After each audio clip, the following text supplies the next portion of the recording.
Second.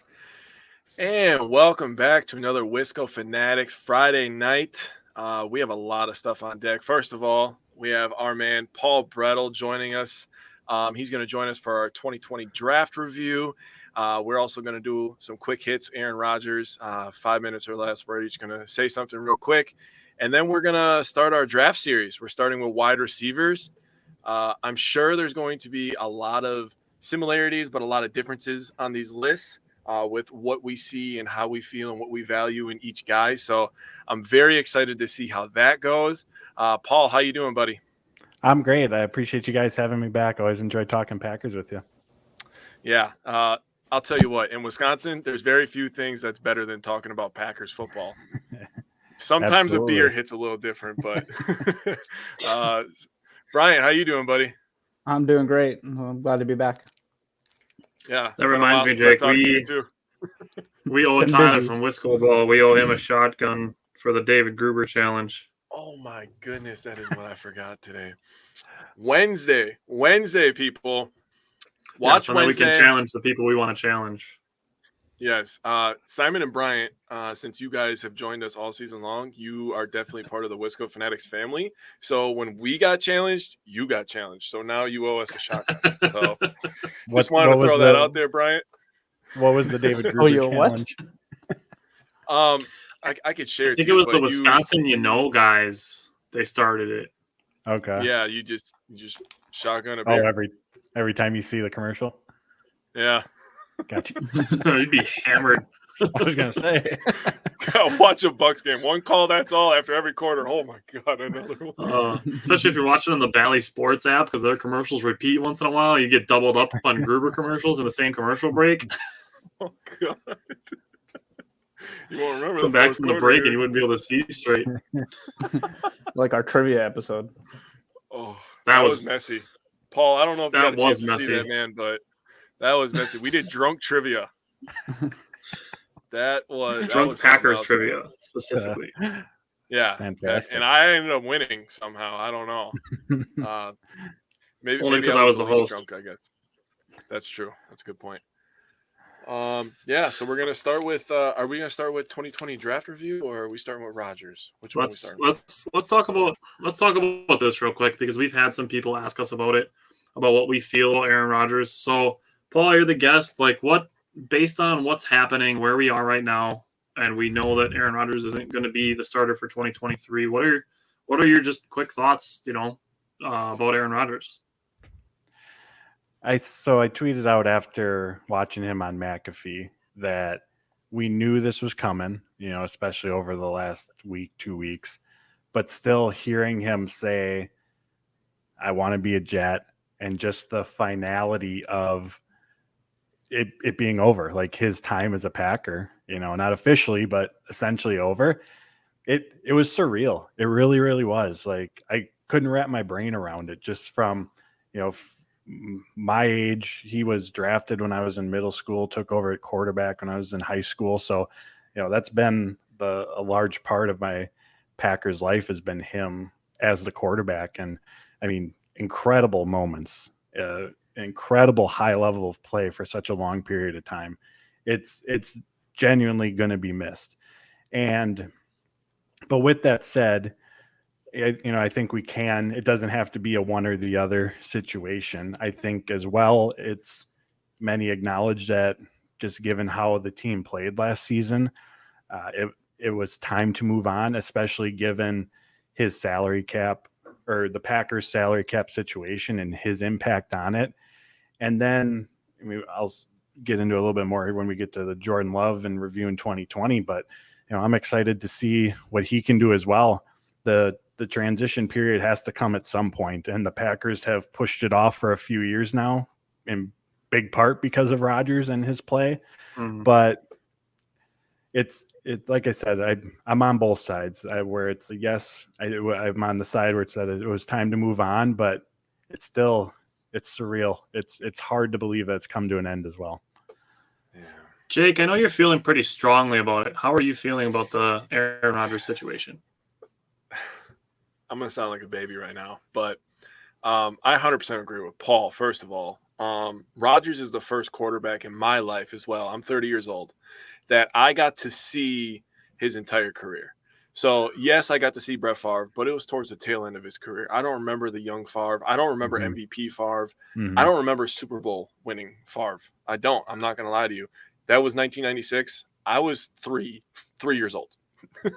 I remember just wandering around to my grandparents' house. Yeah, like I have a blanket of us winning, but I don't remember it. Now, I remember going to the first practice after they got rid of Brett Favre.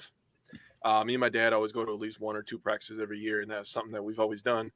And I remember we went to the first practice after Favre got released, and there was people literally calling to kill Ted Thompson. And I was like shocked. That was the most surprising thing I've ever seen in my life over a football player. And now we get to Rodgers, and obviously we know his off the field stuff. Not everybody agrees with it.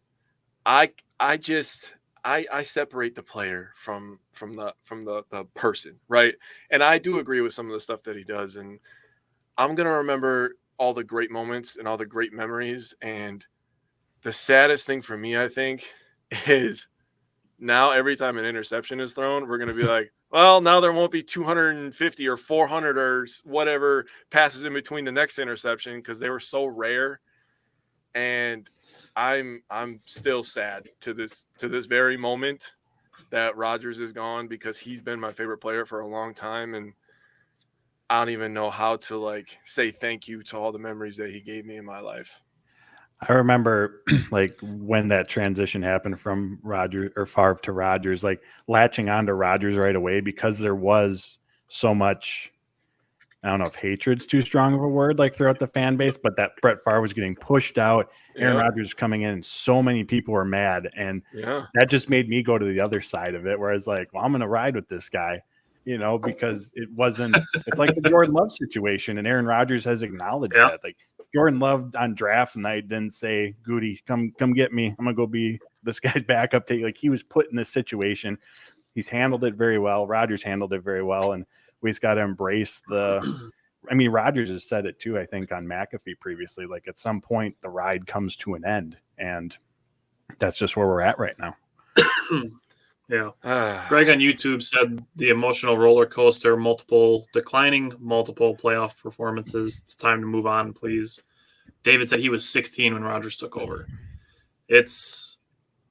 You're old. I mean, there's never going to be a perfect time, is kind of how it is. But Bryant, what are you thinking and feeling on Aaron Rodgers? We haven't really talked about it a whole lot.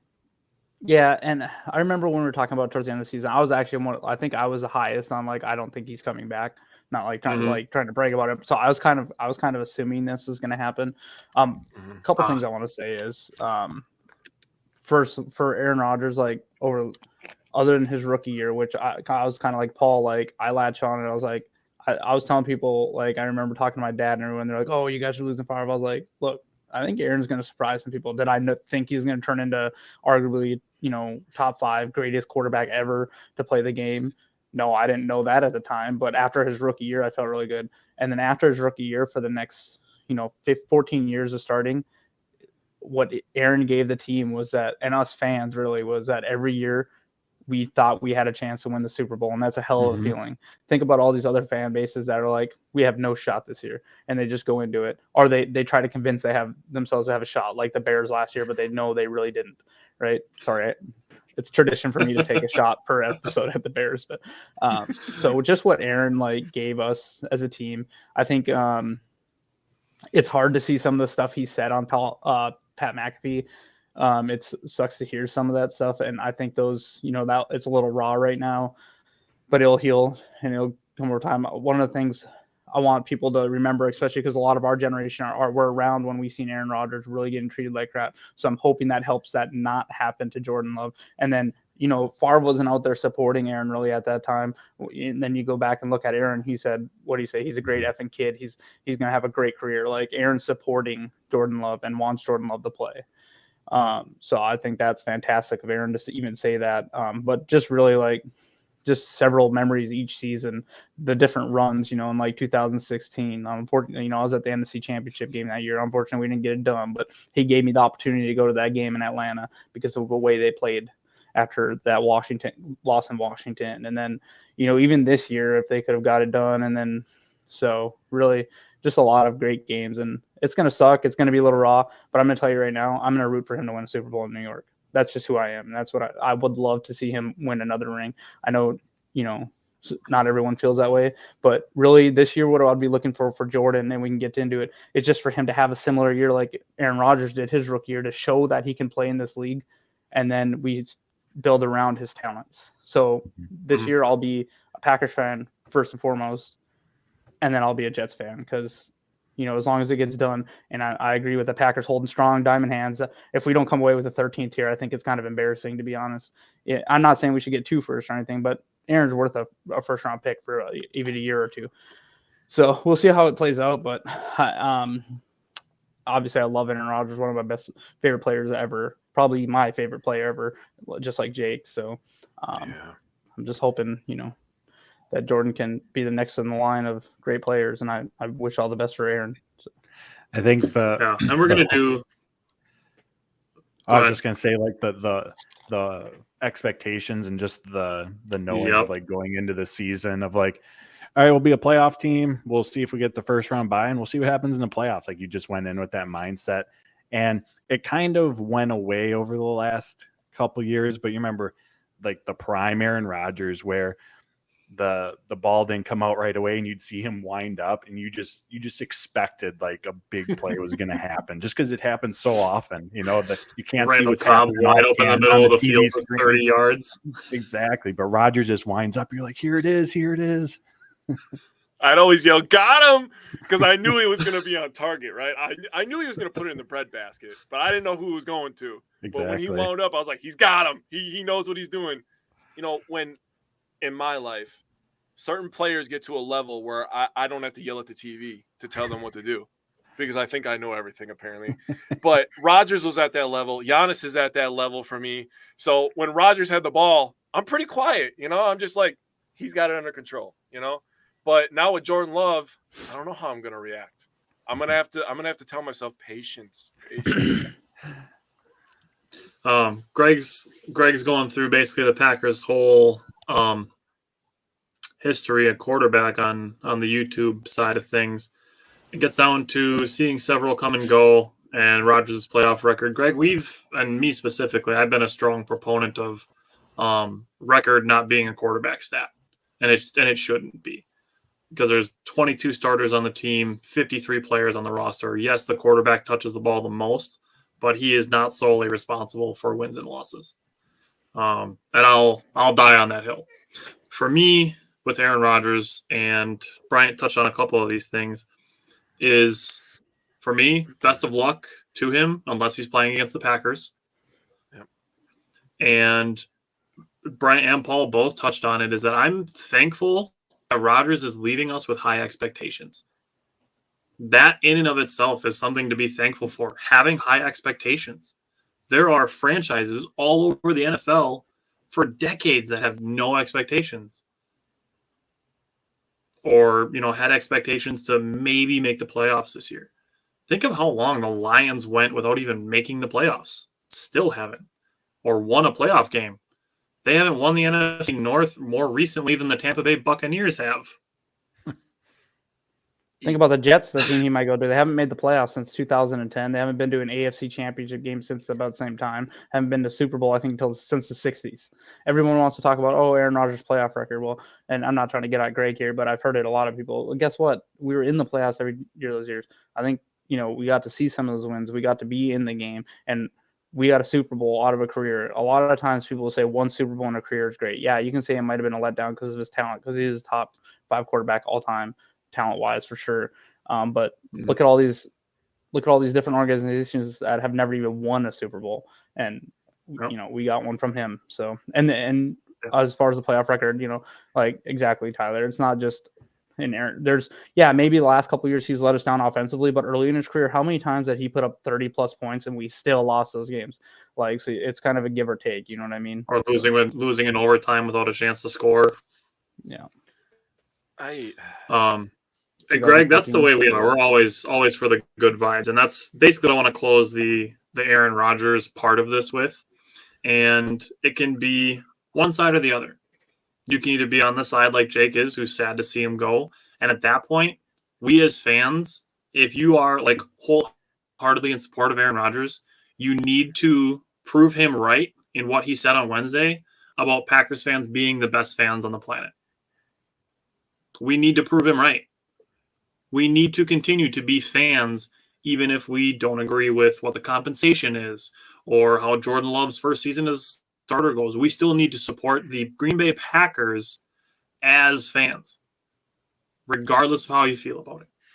Look at how angry like Steve is because he's a Bears fan, and just think how angry he's going to be this year when the Packers with Jordan Love have a better record than the Bears at the end of the season, and I'll put money on that. Steve talks big game, man, but he knows the truth. Yeah. He knows the truth. And then if you're on the side of, you wanted him gone, you wanted him out or whatever, you should be wholeheartedly supporting Jordan Love.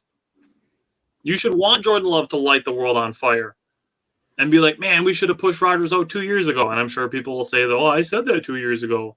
But, I mean, here's the thing. Even if you don't want fucking Einstein, apparently. Nostradamus, everybody. Yeah. But even if you don't want either one of them, even if you think Jordan Love sucks and Aaron Rodgers, you wanted him gone, there's still other players on this roster to support, like Christian Watson and Aaron Jones and just guys all over the roster that are still worth cheering for, regardless of how you feel about the quarterback position. And that's what we are. We're Packers fans. Today we're talking about the 2020 draft class and wide receivers. So we can start with Jordan Love.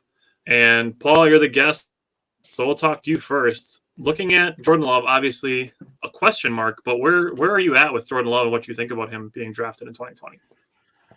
I mean, going back to my feelings at that time, I was shocked like everyone else. And I mean, I'll be honest, wasn't a big fan of the pick, just coming off of I know they got the doors blown off of them by the 49ers in the NFC Championship game, but nonetheless, they're 13-3, went to the NFC Championship. You're wanting more to build for the current team than for the future. So that was my initial thought. Where we are now, I'm excited to see what he can do. I think what we all saw in Philadelphia, that progression that he made. I mean, getting Tom Clements as a quarterback coach, I think that was a big help for him. As we all know, he played a role in Aaron Rodgers' development early on.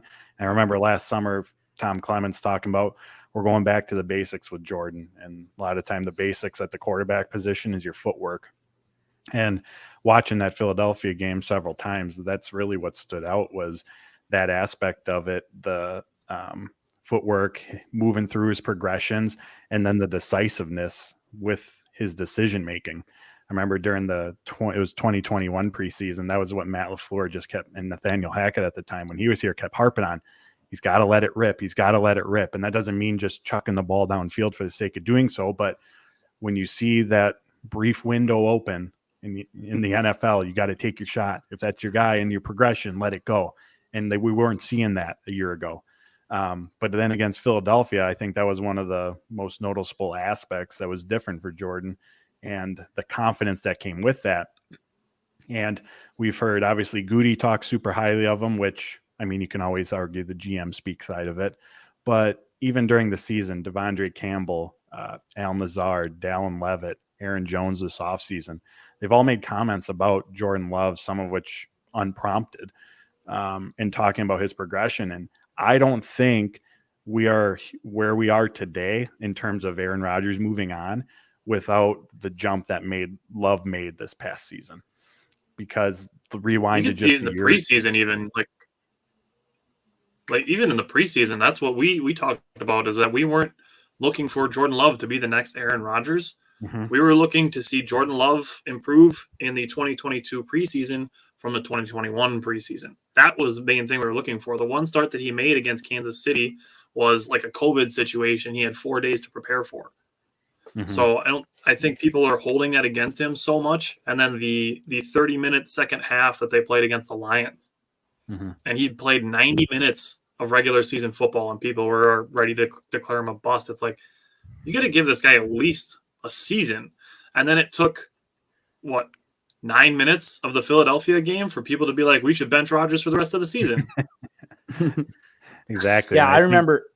I recall in the playoffs, or excuse me, preseason, his numbers weren't all that great in the preseason, but it was not on him. There was if I recall correctly, there was a Mhm. lot of drops that turned into a couple interceptions Tipped for him passes. and stuff. Yep. Like I remember us doing like what could have been like he could have put up some. And I know I get it that it's preseason, but you could see that the playmaking. It happened in the Eagles game too. He threw an absolute dime to Aaron Rodgers or to Aaron Jones on the sideline, right through his hands into his chest. Yeah, that game was on Beautiful today on throw. NFL Network, so I watched the second half again, and that throw is my favorite throw from the entire game. I know that it was incomplete, but just to make that read and make that throw, there's like one throw he probably wants back, and was to Randall Cobb. And even that throw, he steps up in the pocket, moving to his right, throws just barely behind Cobb. So the player, the defender gets there. The defender gets there early, actually, if you go back and watch the play. Mhm. But from the other side, Slay was coming, so maybe he threw it behind him on purpose. But with more reps and more game time, he's going to put those right on the dot, hopefully. So, Jake, you were looking the other day at some of his college stats. Where are you feeling with Jordan Love? Put me on blast, man. So I was just well, I mean, that's what we got. I was doing my notes, and I was like, okay, Jordan Love, let's dig in. I don't know much about him in the NFL, right? Because he's only attempted 83 passes in the NFL in his entire career. That's not a lot. So I went back to the college stats. I started watching a little college tape, and he threw 32 touchdowns his sophomore season. He was dicing people up left and right. And I think the thing that I am most excited for is to have a little bit more speed back at the quarterback position, and not for quarterback option runs, but maybe to extend some plays. And we got a guy, Christian Watson, that can really burn some people. I don't know if you've been paying attention, but I would like to see some Jordan Love deep shots to Christian Watson this year. Yeah, he's got that arm. He's got the arm to throw it deep. If I remember right, coming out, he had one of his best traits was his deep ball was just and throwing the run. So I'm really looking forward to that. I don't know if you guys all remember, but I'll never forget Rodgers running left and right and just letting that son of a bitch rip all the way down the field. And you're like, how the hell is he going left and he throws it 70 yards? That doesn't make any sense. But I'm really excited to see what Love does. Like I said before, I'm gonna have to tell myself patience, because I've had 15 straight years of basically MVP quarterback play. Take a couple seasons out here and there. Last year, obviously, there was one a few years ago, 2019. Obviously, we drafted Jordan Love with that. So I'm just going to give my dad props real quick. Nobody's going to believe me in the universe. My dad texted me before the draft and said that they were going to take Jordan Love. I shit you not. My dad said they're going to draft Jordan Love. And I was like, what? Why do you think they're taking a quarterback? He's like, just watch. They're going to try to get rid of Rodgers. Obviously, he was a couple of years too early, but the point still remains my dad's a goddamn genius. The only person who also said that was Peter Schrager, and everyone was like, what are you talking about? And they're like, we'll see. And then, insane. Yeah, I wish I would have recorded my dad saying that, honestly. We need the Adam Schefter screenshot. I think with the patience, it's going to be like a unique balance. Obviously, 100% needs it. He's a first-year starter.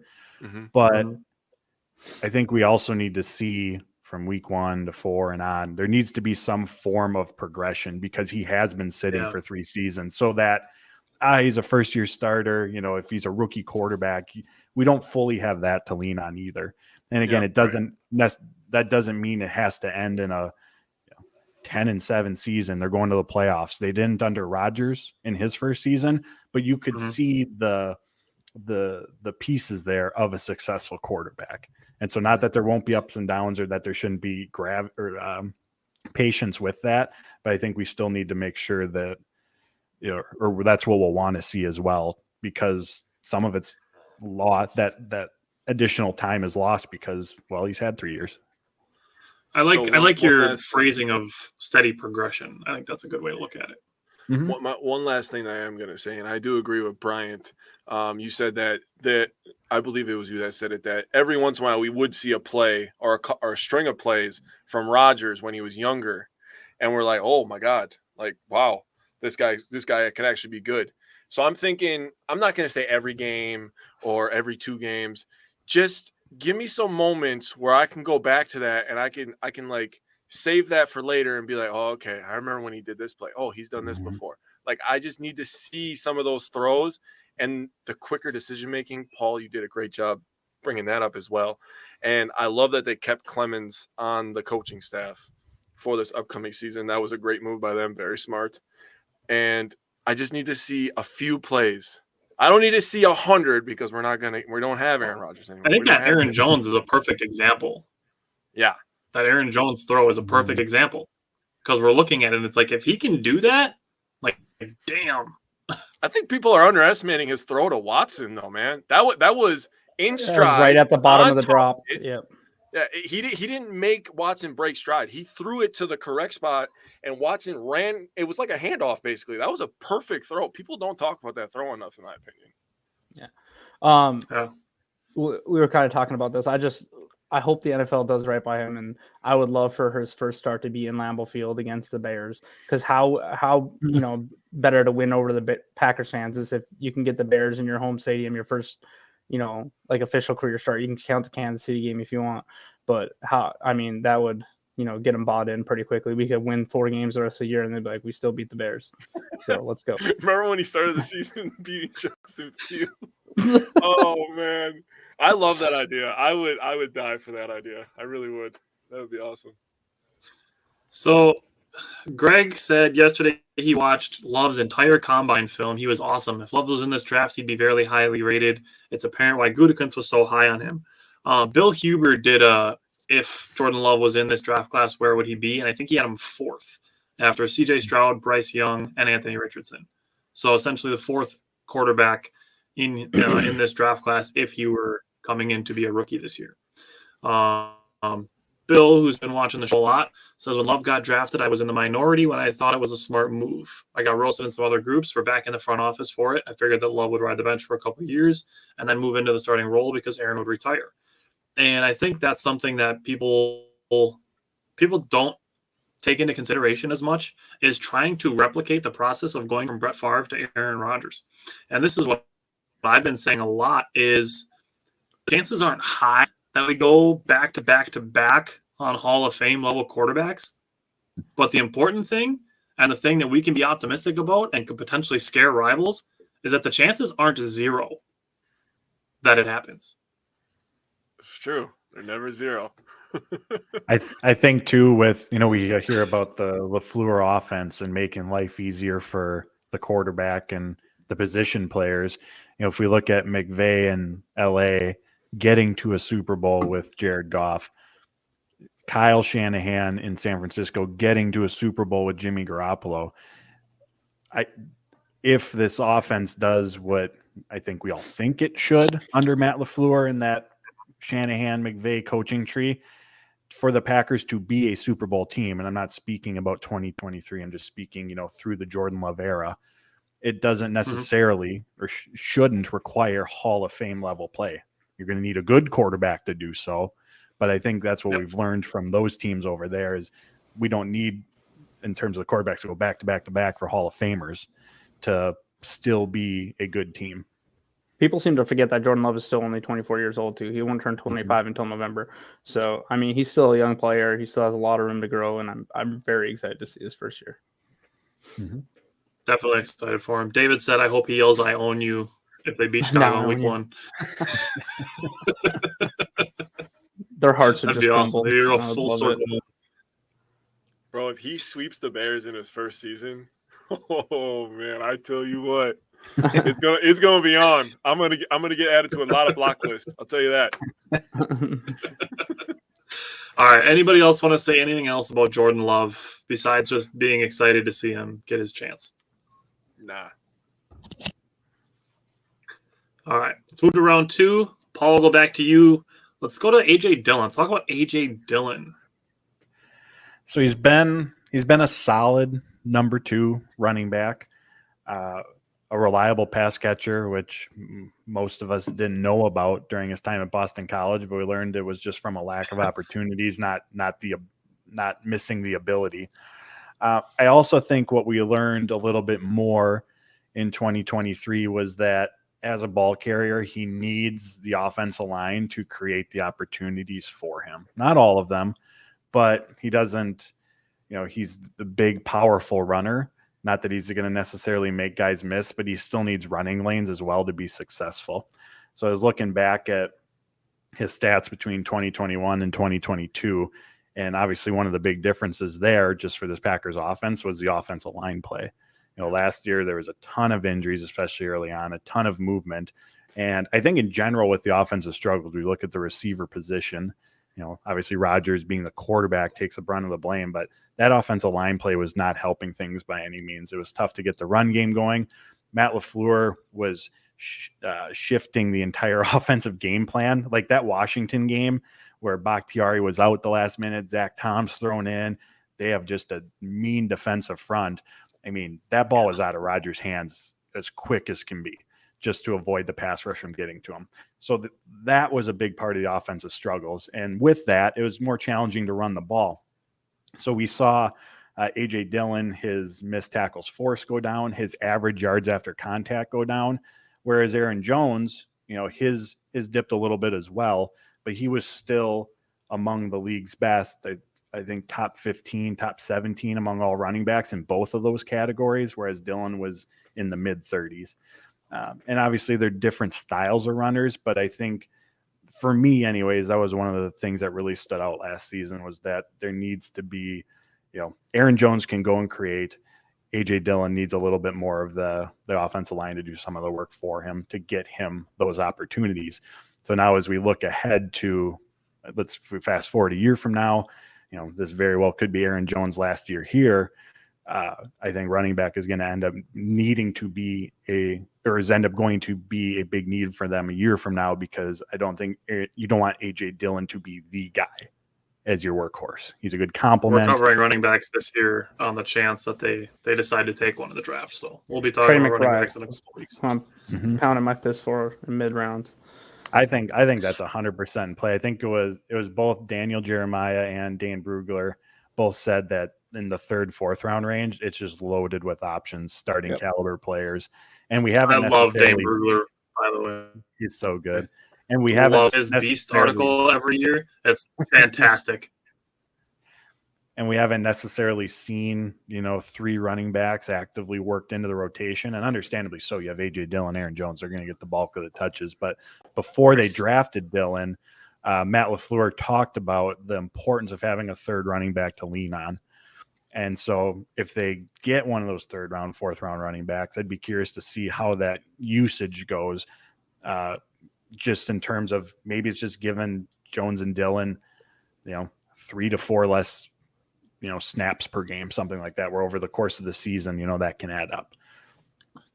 We saw a teeny little bit in A.J. Dillon's rookie year with Aaron Jones, Jamal Williams, and then A.J. Dillon, but there was a really little bit that A.J. Dillon actually played that year. But I think one of the things that we get most too. Right. I think one of the things we get most excited for with A.J. Dillon is seeing him one-on-one with defensive backs. And that, to your point, Paul, is like where – if you can get A.J. Dillon to the second level before he's contacted, that's where he's breaking tackles, hurting people's feelings, and getting yards after contact. Mm-hmm. Greg said 2023 is looking forward to the offensive line, looking forward to being healthy. And I think the progression of Zach Tom is exciting too. And we all love Aaron Jones, Greg. I promise you that. Bryant, what are you thinking about A.J. Dillon? Yeah, I think Paul hit the nail on the head. He was a little disappointed. I mean, he had production this year, but he was a little disappointing. I mean, his yards per carry have gone down each year that he's started. There's a lot of times in short yardage situations you want to see him get the job done, and he just didn't. He's still good, 4.1 yards per carry, but that's not what you want on your starting running back. You want them to be like in the Aaron Jones range. He's a very good complement number 2. I do think the more he gets the ball, the more effective he becomes, it seems like. So that's not going to happen this year. Although I do think we're going to see much more of a 50-50 split with handing the ball off. And that's why I think we might surprise people and go heavier than anticipated. I wouldn't be shocked, especially if we get the Jets' first round draft pick, to see an offensive lineman get taken in the first round. I wouldn't be surprised to see us take the center out of Wisconsin and maybe the second or third round. You know what I mean? So I think we'll get a offensive. We always draft offensive linemen, but I think we might get one earlier in the draft this time. So I think we're going to focus a lot on the offensive line, and that should help Jones and Dillon and Jordan Love in the long run. So, but for AJ Dillon, for his second round value, I think the production's been pretty, fair for a second round pick. He hasn't hit it out of the park, but he's been a pretty good player for us. And there's a couple times he took games and he carried them for us. So I'm pretty happy with AJ Dillon, and I think we'll see if he earns this will be a contract year for him. So I'm sure he's going to get come in ready to go. So we'll see what kind of numbers he puts up this year and how he supports Jordan. I know him and Jordan are pretty good friends because they same draft class and stuff too. So yeah. Yeah, and I think your point that his production for a second rounder is fair. Like, he's not blowing you away, and like if you did a redraft, he's not a first round pick, but he's not a third round pick either. So I think he's been pretty fair, like you said. The games that stand out, obviously the Tennessee game from 2021, where people were like, "Oh shit!" Like AJ Dillon is outperforming Derrick Henry in the same game, and then people raised their expectations and expected him to be the next Derrick Henry, and it's like, hold on, like we know it's. I like that his style complements Aaron Jones. So it's the thunder and lightning thing. Like that's, their dynamic. And personally, I want to see more of them on the field at the same time because it presents so many matchup problems of where you think the ball is going to go. And to Paul's point, I don't think any of us expected him to be as solid of a pass catcher as he's been. He's been pretty reliable in that area over the last 2 seasons. I think last year he had 30, 35 receptions on 40 targets. Like, I would say last year he had a lot more expected drops than I expected him to have, but I think there was a couple concentration drops he had that came out of nowhere. But yeah, I think much better than we expected. With the 2 running back sets, I agree they can exploit that more, but I feel like they got to do something more creative because I felt like every time they did it last year is either both running backs started back there, then Aaron Jones motioned out, and they catch something in the flat. Or it was like Aaron Jones starting in the backfield and then AJ Dillon was out wide, but then he would motion back in and then it was a handoff every time. Like they feel like there's just so much more room for creativity and opportunity there. And Aaron Rodgers did that. What I think it was after. And then when they had him lined up next to Rodgers, that they'd send one out in motion as the play was starting. Yep, and that was usually like a swing pass to Jones. It just felt like the same kind of 2-3 plays. And I think it was early on. It was like after the Bears game at home week 2, where Rodgers said in the press conference that like we're only scratching the surface of what we can do with these 2 on the field together. And you get all excited hearing that, but then it felt like as the season went on, you never saw that progression of like, okay, what is that? Right. What's in the It got pretty predictable. I agree there. Mm-hmm. Yep. So Jake, what are you feeling about AJ Dillon? So Jordan Love felt like an insurance pick, right? If Rodgers has another bad season, like he wasn't MVP level the 2019 season, Love was kind of an insurance pick, right? Oh, we can just get rid of Aaron Rodgers. Love is our insurance. We're turning it over to the new guy. Obviously, we know in this draft that we were losing Jamal Williams the following year. And it was a contract year for Aaron Jones. We're not signing both of them. Everybody in the universe knew that apparently except rival fans. So and like 2 people in our own fan base, but that's neither here nor there. So you get rid of Jamal Williams. It still sucks. We still love Jamal Williams. He's a fantastic human being. I loved watching his presser for the New Orleans Saints. He was hilarious. He was wearing an EV hat. He's Jamal Williams. He's awesome, right? Dillon on the field. I think he's been all right. I'm not going to say he's been fantastic, and I'm not going to say that he's been bad. He's had good and bad moments. I do get a little amped up in the red zone when I see AJ Dillon back there. I will say I would love for them to add in like an old school, like heavy set, put our biggest, fattest D tackle at fullback, and let's play some old school football. There's still you don't even need to put a D tackle in there. We can just put Caleb Jones at fullback. Yeah, we just put your biggest guy at fullback. You have the biggest thighs ever owned by a running back in the backfield. Just hand it off. Like old school football still works. I think that's something that they need to bring back personally.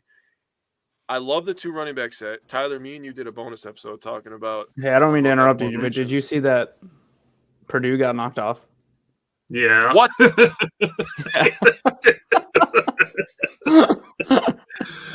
No way. They did. Yep. Yep. Damn, my whole train of thought is gone. AJ Dillon, off the field, he's awesome too. I will say, the mayor of Door County. So I mean, that's pretty cool. He plays too many video games. He needs to stop playing video games and Yeah, worry about football. I was gonna bring that up, dude. I was gonna say That's why he had all those drops. maybe his drop. There's in people that production talk like that, which was because he was too focused off the field on some other stuff. But I don't know. That's neither here like nor having there. kids. He got Christian he got Christian Watson into streaming now too. So the first Yeah, I drop know. that Christian Watson has, We'll have fans to are see gonna what lose their happens. mind. But AJ Dillon's been a pretty good player for where he was picked. Yeah, and then I think my biggest thing still is the compliment in style to him and Aaron Jones. You're not getting you're not getting two small shifty guys that are pass catchers.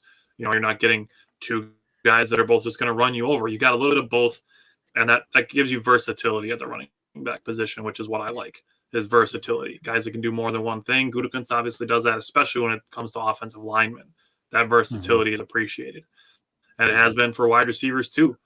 I mean, they brought in Sammy Watkins last year, off of 17 consecutive seasons with injuries, but he's one of the best blocking wide receivers. They kept Allen Lazard, who was one of the best blocking wide receivers, and now he's, I guess, leading. I shouldn't say following Aaron Rodgers to the Jets because Aaron Rodgers isn't there yet, but keeping those guys around that do multiple things for you and that versatility. And I think AJ Dillon's pass catching has been one of those things, that versatility. So it'll be interesting to see what he does in his contract year. Personally, I'd like to see the Packers maybe offer him, a deal before the season and see if they can maybe get themselves a bargain if AJ Dillon plays well.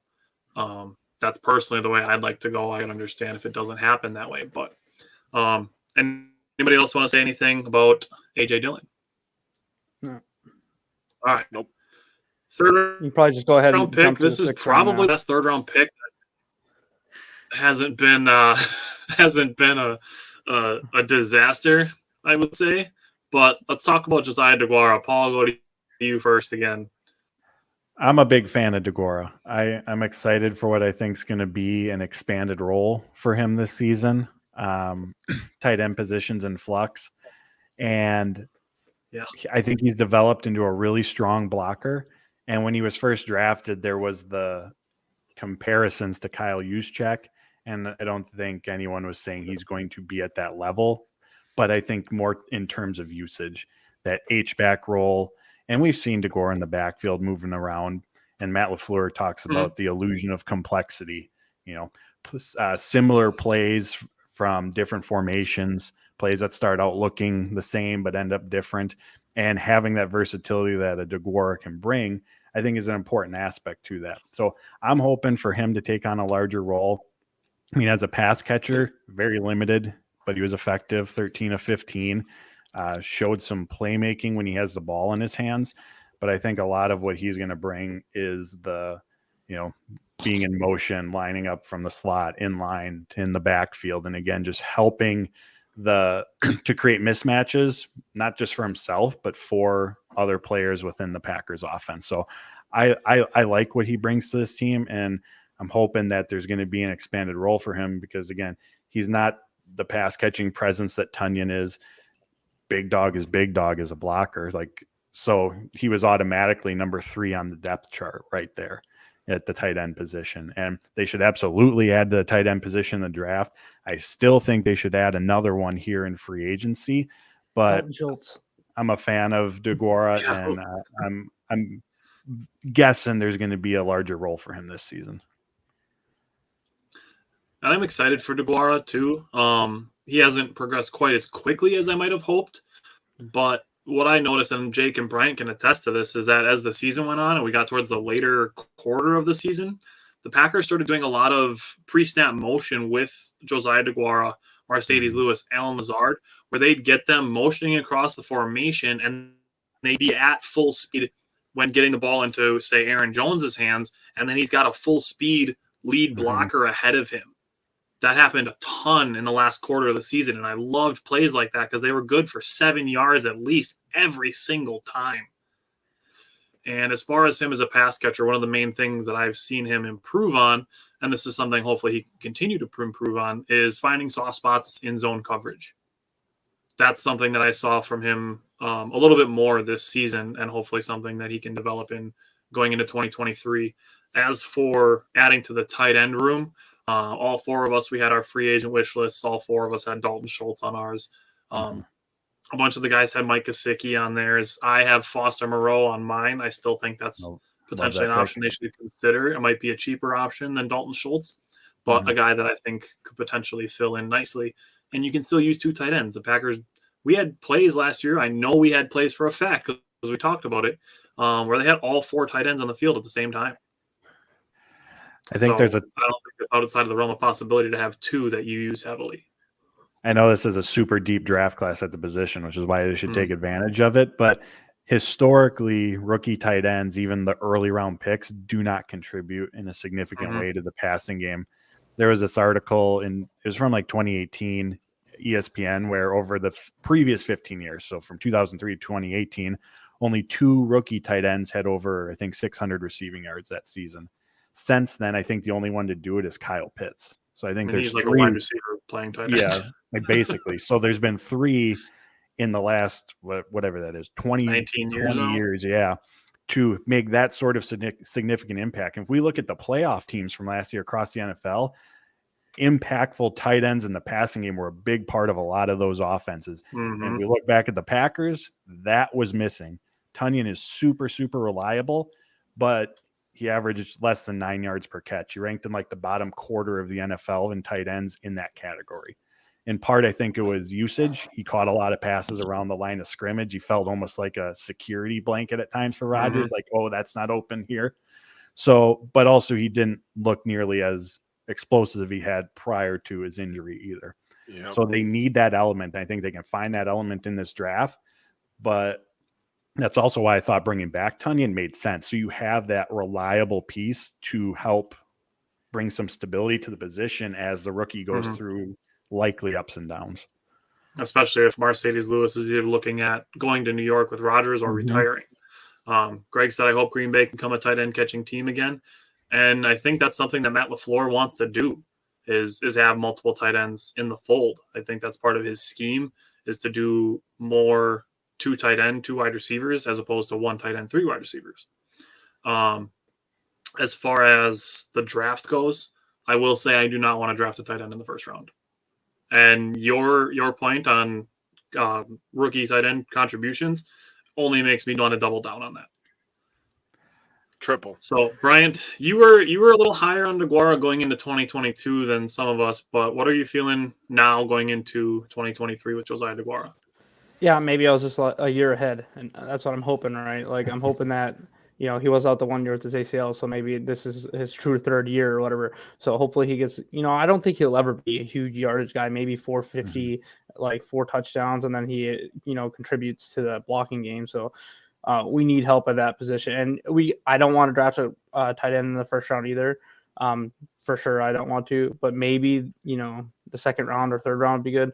And maybe people can argue like, well, this would be the time to do it because you're going to kind of be, building around Jordan Love for a couple of years before you really crack that window open if he plays well to, make a run at the Super Bowl. But it's tight ends for me are so hit or miss. Like you see Myers like jumping up and down all over the boards and stuff because his combine performance. And I think it's deep enough to where we can see who falls to us in the 2nd round. If we can get Washington, I think that would be my target in the 2nd round if we're going to drop one. That's my guy. I want Darnell Washington bad. His blocking capability, we all love Mercedes Lewis, right? But we know he's going to follow Aaron Rodgers. He's either going where Aaron Rodgers is or he retires.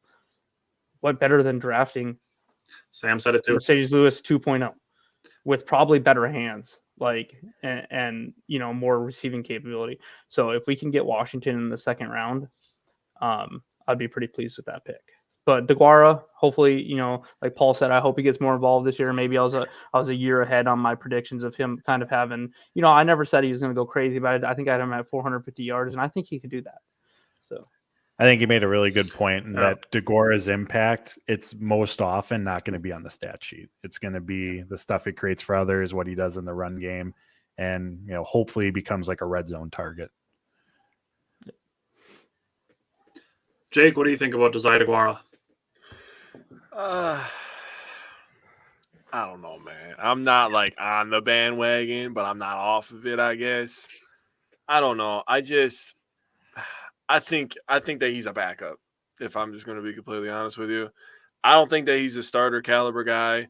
I think that he could add valuable depth. I think he could be a really good number 2, kind of like we think Dillon'S a good running back number 2. And apparently I'm the only one that wants Kincaid out of Utah because everybody else wants Washington. I'm not opposed to that, but Washington is the guy that I want more. Kincaid is going to be a stud. I really, really believe that he's going to be the good tight end out of this draft. Like, there's going to be some all right guys that they catch passes, but I really think that he's going to be like the man from this draft. I like Kincaid, but I just don't think you get him anywhere else in the first round. I've seen him in the second. He if just he falls, started, absolutely. But if you go on PFF and do a mock draft, they're like putting him in the 17th average drafted position at this point. Like he moved way up because of his. Yeah, so he's gonna be a stud, dude. And I think him, and that's why I want Dalton Schultz, because I think Dalton Schultz would be absolutely perfect fit with Jordan Love. First year starter. So. You think he's gonna get paid? Dalton Schultz? Yeah. Oh yeah. What do you think? Give me a range. In my opinion, he was the best tight end on the market, free agent market, and I think he'll fall between anywhere in at least $8 and $10 million a year. Okay. And that's probably on the conservative side. I think I'm just going off what I saw. I think it's Spot Track has him at like 12 or 13 million a year. And even if he's on the he's getting 9, that sounds about right. And even if he's in the 8 to 10 range, like that's probably still out of the Packers price range, unfortunately, just because of where they sit salary cap wise. If we're going to sign him, it's going to be a low cap, and when we have it open up next year, he'll get some money. But for us to get him, I think we'd have to get him in the $8 to $10 million range, and I would love it. Would you do Foster Moreau 3 for 15? I don't know. Look at the Vikings just gave up 3 years, $22 million for a guy that I literally had to look that guy's name up. I had never heard of him. I've never heard of him. He had like 7 catches in his entire career or something. I felt like a casual. I was like, they paid him $22 million to block. Yeah, me too. I was like, who is this? So, he's an offensive lineman that wears an 80s number. The tight end market is a little wonky. But Dalton Schultz, for me, coming out was the best 10 tight end on the free agency market for sure. Absolutely. Yeah. Yeah, I still think Foster Moreau would be a decent option, whether you want to go short term or a little bit longer term with him, especially if you can get him for a lower average annual value. But like we all have said now, this is a deep tight end draft, and tight end is another one of the positions we're going to cover with our draft reviews or our draft coverage. Would you give Dalton Schultz the Alan Lazard contract, 4 years, $44 million? I would. Yes. Yeah. That's not even close to me. I would do that right now. Sam doesn't think Lazard is worth 4 for 44. I was surprised they gave him the 4 years, not the $11 million a year. In a world where Christian Kirk is making $21 million a year, I think $11 million a year for Lazard is Christian Kirk is a stud. He literally he's good, and he's a 1,000-yard wide receiver, but still, baller. 21 to 11 is nearly double, Jake. He's double the wide receiver. He's double Lazard. Not even close. They're not even in the same world. Lazard is a big guy that blocks really good, and he's like, and he's scored 14 touchdowns in the last 2 years. You like touchdowns? He played with Aaron Rodgers. That's good. A lot of people scored touchdowns with Aaron Rodgers, Tyler. You know who didn't score touchdowns with Aaron Rodgers? Who? The last 2 seasons? Robert Tonyan. I mean, 2 years ago, he was pretty good. I'll just say that was 2 years ago. That's what I said. I work with a Bears fan, and I told him, I'm like, if you get 2020 Robert Tonyan, like, you'll be super excited. If you get 2022 Robert Tonyan, like, he's solid, but you saw Justin Fields throwing the ball. They shouldn't be expecting Robert Tonyan to be the number 1 production. So. I mean, they shouldn't have traded the number 1 pick, and they should have took a quarterback, but that's the Bears, so I hope they mess everything up. All right. Anybody else want to say anything about Josiah DeGuara? No, he's average. All right, let's do this one real quick. Anybody feel free to jump in on Kamal Bum Martin. next. Okay. We got like one good season from him. His rookie year, he was decent. And then he that got was about cut. it. Like, didn't he have some discipline issues or something? Something happened. He got cut. Like, surprisingly. I was at one of the training camp practices. I think it was one of his last ones before he was released, and they were lining him up at edge rusher. And in the moment, that should have been my sign that, all right, it's not working. They're just trying to find some sort of fit for him on this team. It wasn't until after the news came out, however long after that was, that he was cut, where, hindsight's 2020. But in the moment, that should have been my sign that they're just trying to figure out a spot for him on this football field. Yeah, and like I said, I think his rookie year was the best we got out of him. Was when he was filling in for some other guys that were injured, and we got some solid. And it's like, oh, this guy can actually hit. Like this guy lays the wood a little bit, and and then kind of just fizzled out from there. I'll never forget talking to Minnesota fans because he went to Minnesota, and they were like, "Oh my God, I'm so mad that you guys got Kamal Martin. He's going to be an All-Pro." I'm just thinking, like, dude, we literally drafted him in the 5th round. How many All-Pros are just dying in the 5th round? You know what I mean? Like, and linebacker at that point, and then all of a sudden he's like cut, and I'm just like, what happened to all those All-Pros that I was promised? None of them. Sam said it's funny that the Bears are signing all of our average players. I don't know what it is with our division and being obsessed with signing former Packers. Like the Bears, Vikings, Lions, like they've all done it in very recent memory. Has to be 2 like of the 3 have done it this season. Has to be like a familiarity thing, right? like Like they see him, couple they of prepare for him. Yeah, Tell us their whole playbook. Actually, I that's a good point, Paul. I actually agree with that. The Bears signed 2 of them last year.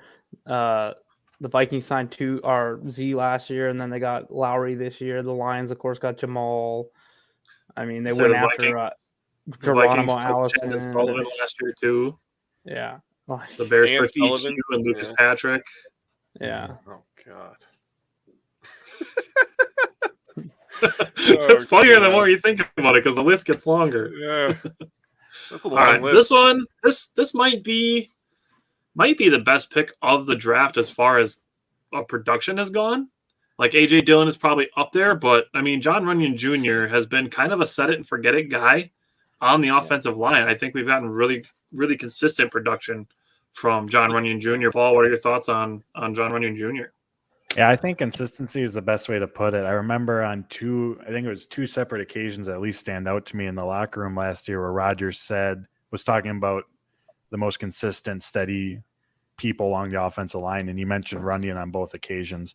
I mean, he's ranked very highly by Pro Football Focus in terms of blocking efficiency, or pass blocking efficiency, I should say. So yeah, he's been a terrific pickup for them. Can play either guard spot. Yeah, I think he's been a great pick. Obviously, Greg brought up too with the NFC North swapski going on. Julius Peppers, Adrian Amos. I mean, Tanyan doesn't count, dude. He barely played. Practice squad guys is harder. Like picking guys off of I'll give you Julius Peppers and Adrian Amos. Those 2 are fair, but you can also just turn around and say the Bears also took Clinton Dix. So yeah. And Bears fans were saying, never mind. I don't want to get in too much of a shit talk. I'm in a shit talking mood right now. So, all right, Bryant, what are you thinking about John Runyon Jr.? Yeah, for me, he's this. Depending on what happens with Jordan Love, he's a steal of the draft, right? To me, he's just a solid plug and play. I think he has a chance to be a consistent starter for us for 10 years. He's that kind of player. Like he's just kind of really over where there's been a lot of injuries and stuff. He's been the consistent person on the line over the last couple of years. So did we extend him already? No, not yet. Not yet. So I think our order of extensions should go Rashawn Gary and then John Runyon Jr. Right. So I think toss Kenny Clark in there, but yeah. Well, I thought we just had done him, but yeah, they restructured him. They didn't extend him yet. Yeah. So, but for John Runyon Jr. in specific, he's just been very consistent. Great 6th round pick. I mean, absolute steal of the draft, and I think he has a chance to start for us for 10 years. I think unlike for him, next 2 offensive linemen you're gonna put up on the screen. I think he should get some credit for going from left guard to right guard to left guard to right guard to left guard to right guard all over the last 2 seasons, depending on who's healthy and who's not, and who's sucking a lot, Royce Newman, and who is not. But Jake, what are you thinking with John Runyon Jr.? I think he's one of those guys that you don't give enough credit to, in my opinion. We have the All-Pro. Everybody talks about Bakhtiari. Whatever the hell your opinion on that guy is, I think he's still very good to great, in my opinion. Fill out the apology forms. Yeah, fill out the apology forms. Then you get Jenkins, Myers. Myers has been up and down, but and then you get over to Yash at the right tackle spot, which I really hope that we don't give him up. I think that would be a mistake, in my opinion. But then you forget about John Runyon Jr. and he's just consistent. I mean, he had his mishaps, his first year, but he's overall he's been a very damn good player, in my opinion. I remember being really excited, and probably a stupid reason, but I was like, man, his dad was really good. So he's probably grown up around football. He's seen how his dad's going to teach him how a locker room works, how to handle himself like a professional. He went to the Matthews family. Yeah, he went to a big-time school. He went to Michigan. So, I mean, he's played in big-time games, big-time moments. He's played against other big-time players, playing against Ohio States and Penn States and Wisconsin's and Iowa. Don't forget about Iowa. They develop a lot of good NFL players over there. They do. But Runyon Jr. has been very good, and he definitely could turn out to be the steal of the draft. If he carves out a 10-year career, that's a steal in the 6th round. That's damn near robbery. It's a steal in the 4th round. Fucking A, man. I think what is kind of being tiptoed around, but not actually having been said yet, is that it's a good thing if you don't hear the names of your offensive linemen. Yep. If you're not hearing their name and number called, that's a good thing. That means they're not giving up sacks and they're not drawing penalties. That's the big thing with offensive linemen, is that you don't want to hear their names and numbers called, except unless it's the beginning of the game when they're introducing themselves. But Sam asked, what are your guys' opinion? Do you think they sign Dillon next year?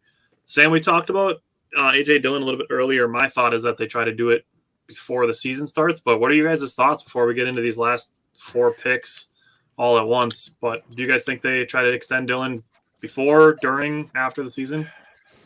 I don't really have a thought on it until after the draft. We'll see. I think we're going to draft a running back in the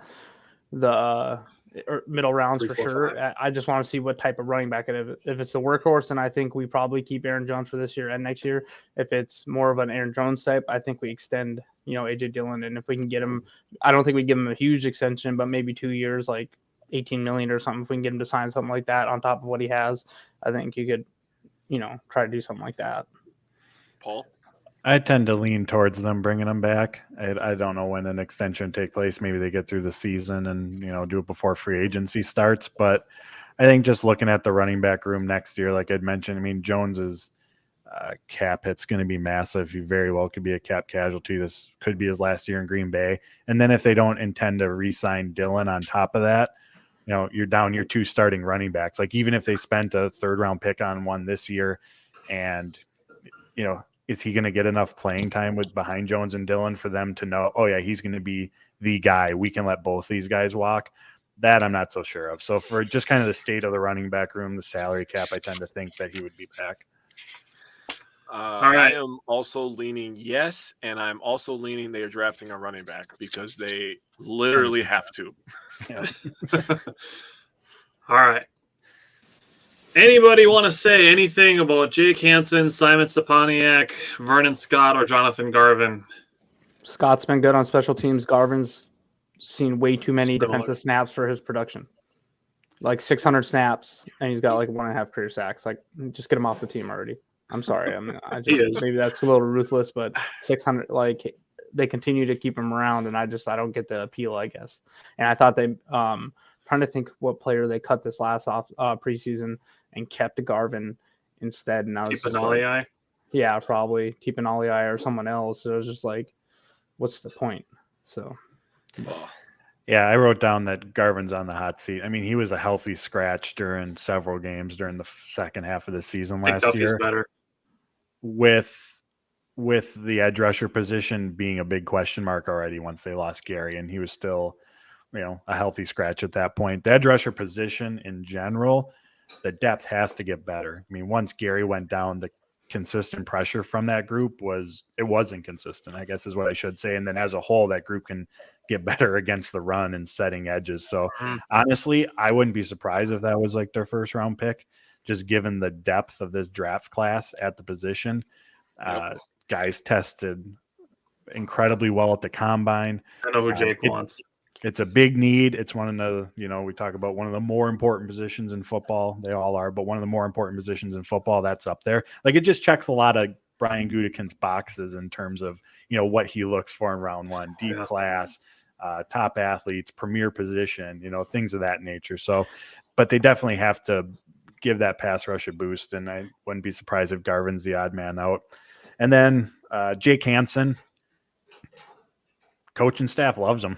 I mean, Adam Stenovich talks highly of him, where he did last summer. I guess they appreciate his ability to play any of the three interior offensive line positions. Does he have the ability to play the three positions? Because he came in for the one game. He played it better than Royce Newman did. And we were sad when Jake Hansen got hurt this year and Royce Newman had to go back into the game. I think with the depth of the offensive line position that they have, and then also knowing that they're probably going to draft, for sure one, probably two players, and they've drafted three in the last three drafts. Like, again, he's going to be someone who this summer is on the hot seat fighting for a roster spot. I think if we for sure, just to touch on that, if we for sure get the Jets first round draft pick, I would love the pass rusher. The name escapes me right now, out of Iowa. Lucas Van Ness. Yeah, Lucas Van Ness mixed That's with the guy that Jake wants. Like Jordan Addison or, in Jigba or something right in there in that sweet spot. That'd be pretty fun. Harris Johnson. Van Ness is another like Packers-y type pick, like can play inside and out, tested out of his mind. Like, it just screams. Dude, he's Packers. built like Hercules. Have you seen this man? Holy camole. There it is, Tyler. There it is, Tyler. Yes, got Jake's catchphase. Holy camole. All right. Holy camole. Jake Hansen, I'll just say he's depth. That's all I'm gonna say about him. I'm not gonna dog walk him. It is what it is. Simon, whoever the hell you are, thanks for coming. Vernon Scott, I actually was a fan of Vernon Scott in preseason. Right. I thought he was gonna make some noise. I thought he was gonna stay on as a depth piece, and I thought he was pretty good at special teams. He's got special teams. I mean, our special teams was pretty dog shit when he first got here, but it's good now. But Garvin, and I'm getting sick and tired of going after Paul because he's taking all my thoughts. But I was going to say that just shows how bad our depth is at outside linebacker, that Garvin is still on this roster. And if didn't we get playing time over a fifth-round rookie or Justin Hollins, who was cut from the Rams and brought in the middle of the season. Think about that. And I hope the Packers bring back. And Paul is a very smart man, and I agree that we are going to go after an outside linebacker because Gary coming off injury and Preston Smith's only getting older, and again, that depth at outside linebacker is awful. And it's a heavily rotated position. It's typically four guys who are seeing steady snaps every game. Like, you need. And our third best is a rookie. Who is the outside linebacker coach again? Rebrovich. Yes. I remember I had to do research on him last year, and he talked about he wanted to have two guys rotate in for two guys every couple of series. Like, he wanted a two-man squad and a two-man squad. So obviously Preston Smith and Gary are one two-man squad. He wants to build a backup two-man squad. So getting that depth at outside linebacker is definitely important for the way that he wants to handle things over there. And it's one of the most expensive. I mean, look what the Vikings are giving Davenport, like $13 million. That dude produced like a half sack last year, which is mind-boggling. I'm glad they're signing him. But it's so expensive to go out and get somebody really, unless you get someone like that. Justin, was it Justin? Hollins. Who do we get? Yeah, Justin Hollins. Yeah, and Whitney Merciless, like we did the year prior or whatever. So if you can find someone like that, just to add depth, we definitely need to add something there. So I think adding, a player in the first round, if we get that extra pick for sure, and then going maybe finding someone that's towards the end of their career that we can get for a little bit cheaper just to help us with depth. I think that would be the way to go. Sir. Yeah, and I think bringing back Justin Hollins is definitely something they should consider. And even maybe Eric Wilson. He was another guy who contributed on special teams that could maybe mix in and play you a couple linebacker snaps here and there. Unless you start putting Walker up there too, so on the edge. So They That did is do that awesome. at the end of last They year as did. well. mhm. And I loved it. I think he could be a star out there, dude. Although he's pretty good inside too. He can get inside or outside because he's fucking freakishly fast. Yeah, he's a very Jimmy good John's freaky fast. Gotta stop All right, punching Paul, people. thanks for jumping on. I appreciate it.